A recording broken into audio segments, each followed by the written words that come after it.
Habertürk'ten herkese merhabalar. Ben İrem Kuşoğlu Görgü. Ülkelerin enerji dinamikleri, Rusya ve Ukrayna Savaşı sonrası gelişen güvenlik politikaları ve projelerini anlattıkları özel serimiz Yenilenebilir Avrupa'nın yeni bölümünde Almanya İstanbul Başkonsolosluğundayız. Yanımda ise konuğum Almanya İstanbul Başkonsolosu Regine Grienberger var. Thank you so much for welcoming us here. Thank you for coming. So I would like to start with the energy crisis issue. How has the energy crisis, especially following the geopolitical tensions like Russia and Ukraine war, influenced Germany's approach to accelerating renewable energy adoption? And could you tell us a little bit about Germany's current initiatives in green transformation? Of course. So I would like to start with going a little bit back. Even before the 2022 Russian invasion into Ukraine, because our journey in Germany started much earlier, started actually already in the 80s and 90s when we had quite an intense discussion about a green transformation, exiting from fossil fuels. And that, I think, is important to know, to understand where we are now, because our energy policy, the green transformation policy, is not only shaped by this idea of increasing energy security by using more renewables, but also by the idea of that energy policy is inherently also climate policy. So what is important also to say, because I'm asked that very often by skeptical people or by critics of our energy policy, because we move so fast now into the direction of replacing fossil fuels by renewables. Mm-hmm. Outages are no problem in Germany. So we had in the last year, when we actually did quite a huge step in introducing more renewables, only 11 minutes per year per household of outages, and that is a very low figure. One of the building blocks that I would like to mention, or actually two building blocks I would like to mention. One is the exit from coal, mm-hmm. which has been decided already in 2020. Mm-hmm. And the target is to move out of coal power production by 2038, and this current government also wants to speed it up to 2030. And the other one is the exit from using nuclear power, mm-hmm. which is even an older decision, because we took it already in 2011 after the nuclear incident in Japan, in Fukushima, after the tsunami. So these two building blocks have been in place already before 2022, and this means that we started from quite a, I would say, developed also public discussion about renewables and green transition.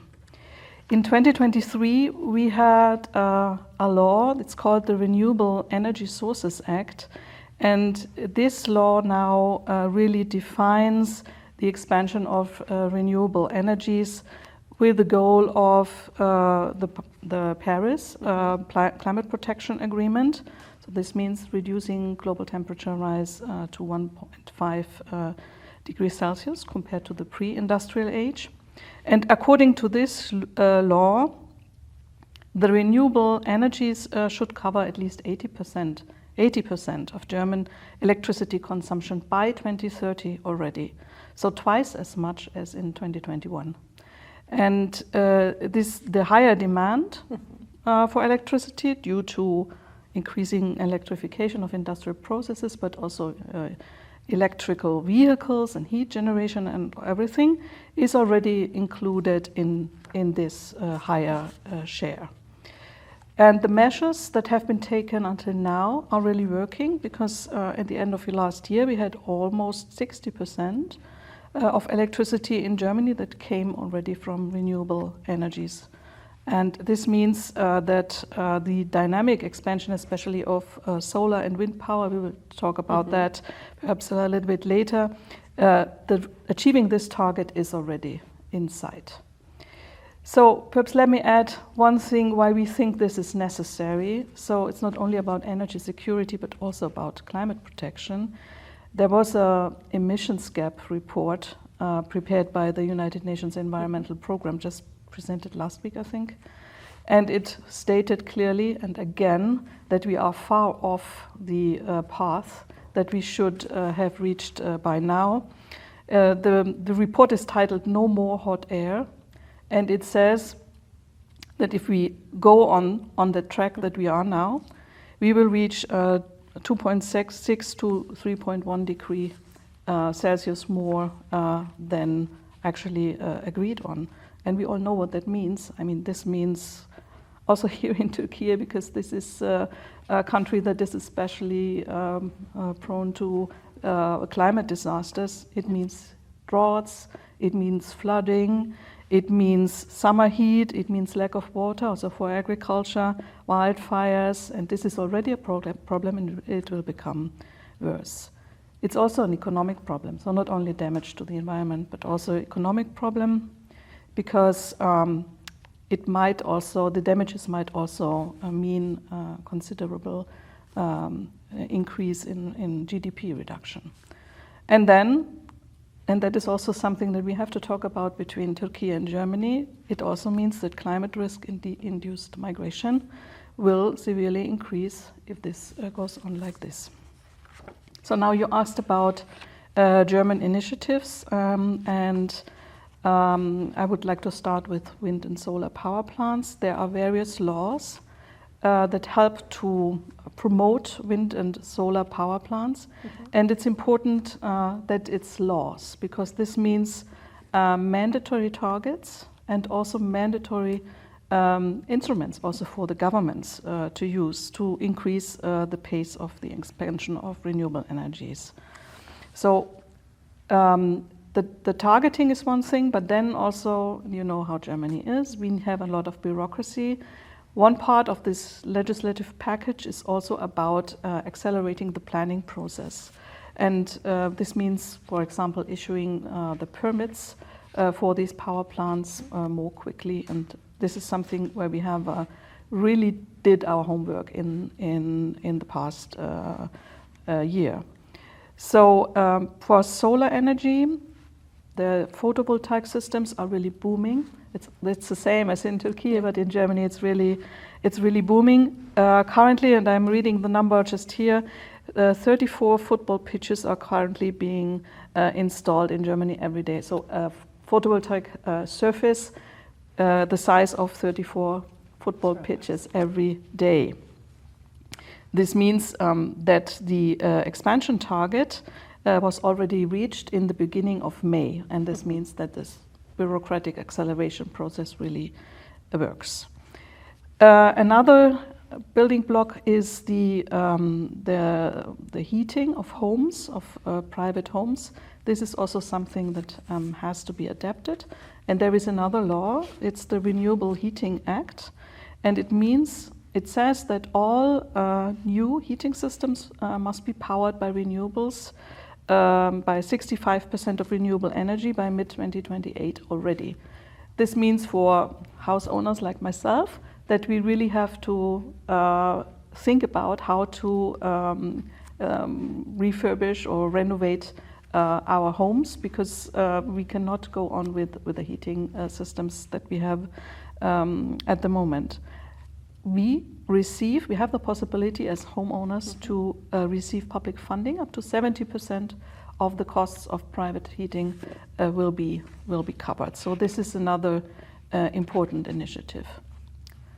What I would like to add at this point is important to understand for the targets, but also for the initiatives, so the individual specific instruments used to achieve these targets, is that everything is embedded in a European framework. So the European Green Deal is the let's say the framework and also the basis, the reference points for also our German energy policy. Then the second element is that it's really firmly linked to multilateral approaches, like the United Nations climate targets and also the Paris Agreement. And then the third element, I mentioned that already, that energy policy is in essence also climate policy. something you haven't asked it, but I would also take it as an initiative, although it's not a government initiative, but within our own ministry. But I'm a diplomat, so please bear with me when I talk about that. Is that we established climate diplomacy also in the foreign ministry, meaning that we have a state secretary, so kind of a vice minister, deputy minister, responsible especially for climate foreign policy, meaning that she represents Germany also at multilateral fora, like the COP meeting in Baku. And we have also climate focal points at a number of embassies and permanent representations, for example, at the United Nations in Brussels and so on. And we have a mainstreaming training also for diplomats to understand more about global climate and energy policy. So I think these are also important elements to understand why we are so eager to also communicate abroad about German climate and energy policy. And how does Germany ensure the involvement and support of local communities and stakeholders in renewable energy projects? Are there any incentives or programs in encourage German citizens, stakeholders to adopt renewable energy solutions? Yes. What I mentioned before is that, of course, a sustainable energy policy in the end has to be implemented at the end users, and part of the end users is, of course, private households, and another important part is the municipalities. So I would like to just pick two more pieces of regulation. One is the Heat Planning Act. It's something that came into force this year, and it asks of all local authorities, municipalities especially, all cities and municipalities, to establish a local heat planning, meaning that they look into heat consumers and providers of energy. And all 11,000 cities or municipalities in Germany have to have this by 2028 at the latest, so that they have to use all the data that they can gather from the authorities, from energy suppliers, also from people like chimney sweeps, because they have also a lot of information about heating in private households. It's decentralized. The Bundesländer, so our regional structure, have to make sure that this happens, and it delivers then information to homeowners so that they can decide on a cost-friendly, cost-efficient and also climate-friendly solution. A very important role in this is what we call district heating, meaning that municipalities provide heating by burning, for example, waste. And this is something that is to be extended also with this centralized heating plan. Another example is a program, citizen energy companies. I don't know if you have an idea what this could be. So this means that citizens can form a society, something like a company, setting up onshore, so on land wind energy plants, and they can share the costs. They receive some funding for that, and they can then sell the energy they produce. And this is something that helps to decentralize energy production also in Germany. We have also one tiny little program of a German-Turkish cooperation in this regard, and that is that at the moment we have some money for the funding of civil society networks, so stakeholders, non-governmental stakeholders who want to get in touch with each other to exchange best practices and so on.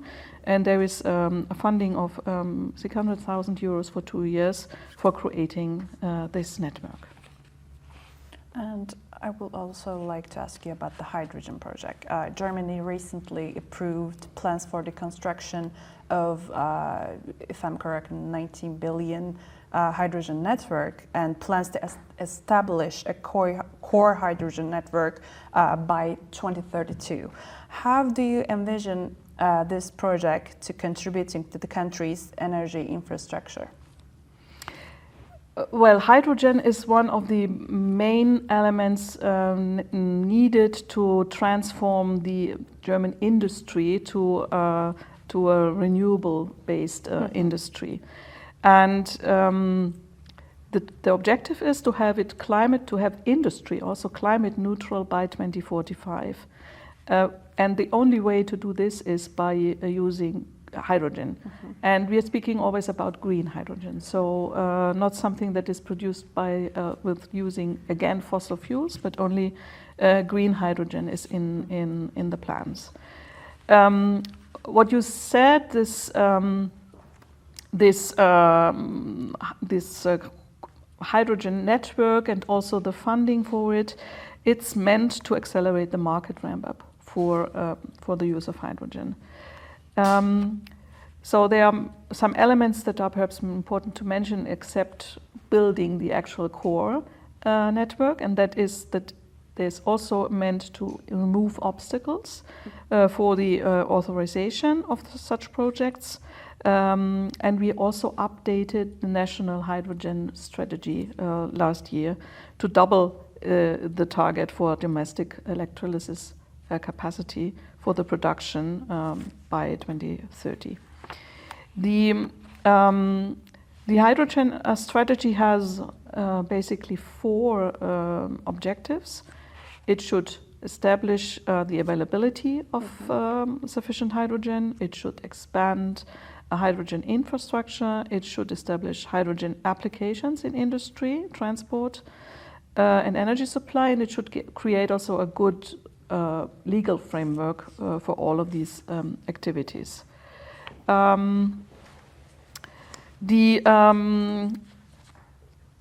The thing that is important to know is, though, that it's not intended to be self-sufficient with the hydrogen production, but Germany will rely also on the import of hydrogen, and the national backbone you were speaking about is to be connected then to other networks that provide us with hydrogen from elsewhere.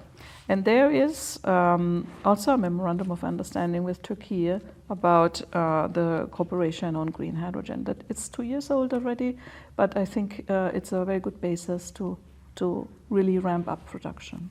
Which I'm going to ask you a little bit more about that later. So, but I would like to ask before that also Germany recently launched climate contracts to support companies in achieving climate neutral production. And are there any plans for this kind of collaboration with other EU countries or Turkey to implement similar climate contract models? Okay, you're referring to, I think, what we call the carbon contracts for difference.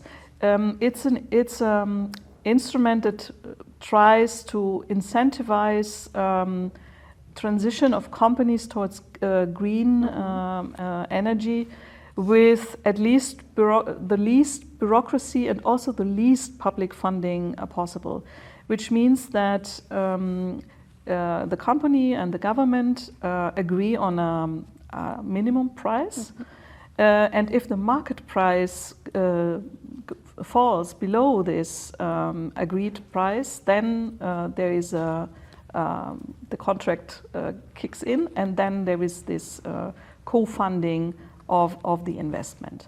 So what is expected is that it is, let's say, a promotion, a subsidization of these kind of investments, but with a light touch. Also because we have severe budget constraints in Germany, and this is also the answer to your question. If we expand this to working with companies in other countries, as far as I know, this is not implemented yet. we have to make our own experiences in the beginning, but also because the funding is probably also used up already. So Germany has recently also launched a €1 billion raw materials fund to support projects aimed at securing critical raw materials through extraction, processing and recycling. How will this contribute to strengthening supply chains for the critical minerals necessary for the country's energy transition and technological development? The raw materials fund is just now implemented, so we don't have any concrete experiences yet. But what is expected is that it helps support projects that secure the long-term supply of critical raw materials for Germany, but also within the EU. So it focuses on materials that are also defined in this Critical Raw Materials Act, which came into force this year. As you said, it supports projects in extraction, processing, but also recycling of critical raw materials, and it's an incredible treasure that we have there. For example, in our smartphones that are not in use anymore. It works with the support of a public bank, so Kreditanstalt für Wiederaufbau, KfW. And it's just starting to function. And so the German government has outlined measures to strengthen its domestic wind industry to ensure fair competition in global markets. What specific steps are being taken to implement these measures, and how will they enhance the competitiveness of Germany's wind industry? The market for wind turbines manufacturers in the beginning was very large, and it was defined by small and medium enterprises. But of course, this was not sustainable. So in the past years, we saw, I would say, a settlement, and then only so less manufacturers remained.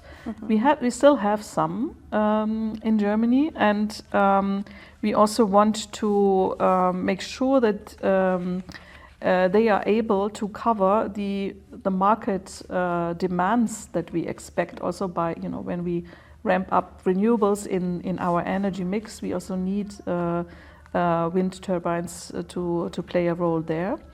So the instrument that is used at the moment is what I would call it a loans initiative, together with the European Investment Bank. They have in their portfolio also this objective to promote renewable energies. And it will work with Deutsche Bank, so one of the biggest banks in Germany, and bring up approximately €1 billion for new investments of wind turbine manufacturers. So public funding 1 billion, but we expect it to trigger 8 billion of private investment, which would then really stabilize the market and remove also bottlenecks in supply chains for those who want actually to set up wind turbines.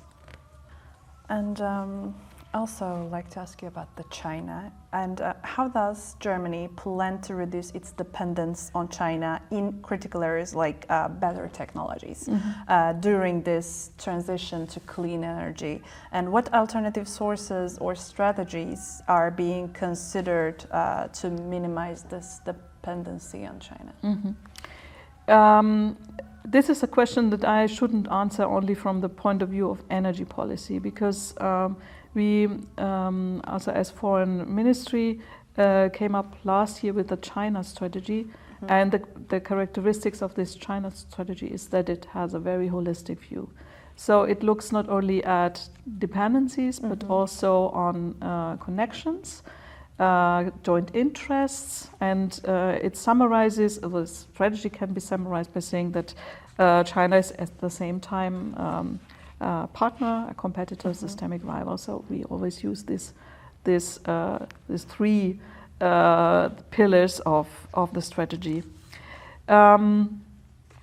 It also has this very strong impulse to embed national, so German China policies into the European framework, because we see that as Germany, although we are the biggest market economy in Europe, we are small compared to China, and we need this European joint approach to leverage also our own capabilities. Dependencies in several areas are quite huge. So there is metals, where else you said it already, batteries, of course, also photovoltaics, pharmaceutical substances. So you name it. There's a lot. There's a lot to do, and it's clear that we have to reduce these dependencies, or at least buffer them a little bit by instruments of foreign trade, by investment promotion, development cooperation, so looking for new partners elsewhere. We have raw materials partnerships, so our Minister of Economy has been traveling a lot to do this. Strategic stockpiling within the European Union is also one of the elements. And having in mind always long-term competitiveness of companies. So reducing the dependency doesn't mean protectionism. It also means that we would like to increase the competitiveness of companies in Europe. And what about the German energy companies? How can the expansion of German energy companies in Turkey deepen the strategic energy partnership between two countries and contribute their shared sustainability goals? Indeed, we have quite a number of German energy companies in the wider sense, so manufacturers of machinery, but also energy companies like Energisa in Turkey, and all of them are quite happy about the, let's say, market opportunities they find here. So I think there is a lot of potential, and also a lot of interest to even do more together. And lastly, of course, I would like to ask you about Turkey. Germany and Turkey shares a deep, long-standing relationship and enriched by strong cultural ties with like nearly 3 million Turkish people living in Germany. As both countries prioritize sustainable energy, their collaboration in renewable projects became more significant. How has Germany collaborated with Turkey in the field of renewable energy and green transformation? And what areas do you see having the most potential between two countries? We see Turkey not only as a bilateral partner, but also as a regional partner in this region, and as a global partner. I mean, Turkey is also our G20 partner. So there are several platforms where we discuss energy and climate policy issues. The first that I would like to mention is the German-Turkish Energy Forum. It has already a long history. It kind of slowed down during the pandemic, but has taken up speed now and met very recently. This forum is between the two ministries, but not only on the ministers' level, but also on the level of head of departments and really also working level. So there's a permanent exchange. It serves as a central platform for energy policy dialogue. And it includes also the businesses, and that is also something that is very important. There are at the moment 4 working groups or 3 working groups in the task force on renewable energy, on energy efficiency, on regulation of electricity and gas markets, and the task force is of course on green hydrogen, because this is the most dynamic topic at the moment. Then a second platform is the Joint Environmental Steering Committee. It's more focusing on environmental policies, but it identifies also, I mean, this is adjacent, so it identifies also fields for cooperation, and it monitors the implementation of projects, and it also met just recently in September. Then on the international level, we have something that is that has a nice also Turkish-sounding acronym. That is IKI. Mm-hmm. That's the International Climate Protection Initiative, where Turkey has been a partner from the start. There was a little bit of a slowdown while Turkey decided on if they should ratify the Paris Agreement or not. But now they are again part of the budgeting, and it's there is a project at the moment with 10 million euros worth, so 370 million tile. And there is also a bigger portfolio. It's called a Memorandum of Understanding. It's plurilateral, so not only Germany and Turkey, but there is also France and the World Bank and the United Nations part of this memorandum. And it provides really a huge loan. It's 3 billion euros, and 200 million of which come directly from Germany. The rest is from the other partners. And then the last, let's say, global platform with Germany and Turkey is the Climate Club. Mm-hmm. It was initially a G7 initiative, but it's now, I think it has 42 members at the moment. And also there, it's very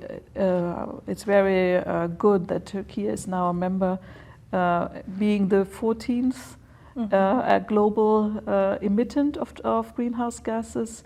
It really has also a lot to contribute to this climate club. Perhaps again, from, let's say, also a private sector perspective, I think geography and climate make Turkey really interesting place for the production of renewables. And I think that's also why German companies are very much interested.